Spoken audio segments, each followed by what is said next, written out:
Şulay uк Peygamberimiz sallallahu aleyhi ve sellem etti.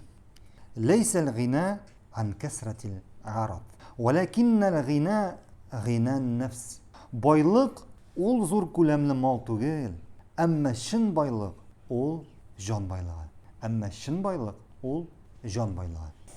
Bu hadis birek de bugün günde bik aktual hadis. Çünkü biz bugün şunda dünyada yaşayız.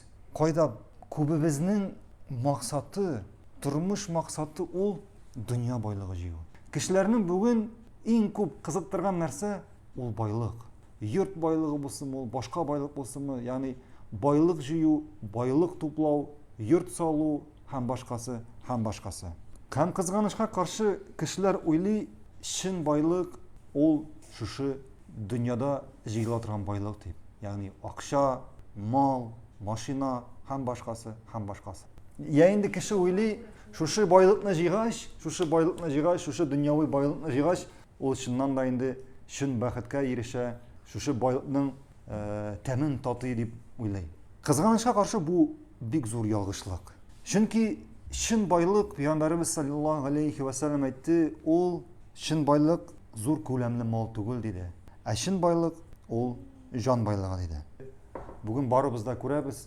Kişiler mol turmuşta yaşasalar da boy turmuşta yaşasalar da kubisinin bakıtı yok. Kubisinin bakıtı yok ya bakıt degende yani hazır biz bu hadiske turu getirip yani baylık bakıtını aytamiz. Yani şu baylıkның temin tuyu. Mesela birerigizning ko'rgani bormi? Bugungi kunda birer kishinin ko'pmidir ko'lamda boylik jiyib, bo'ldi endi menga jetdi. Mana bu boylik menga jidashak deb to'xtaganini ko'rganingiz bormi? Yo'q.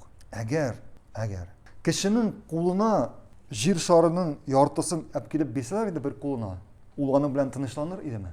Yo'q. Shunda u ikkinchi qo'lina yer sharining ikkinchi yortisini so'rar edi. Ham shunga ko'ra shin boylik ol ko'p ko'lamda jiyilgan mal tugul. Ko'ngil boyligi. Ya'ni bo'lganina qanoat bo'lu. Mana sening bu ko'pmi bor, shuning bilan qanoat bo'lu.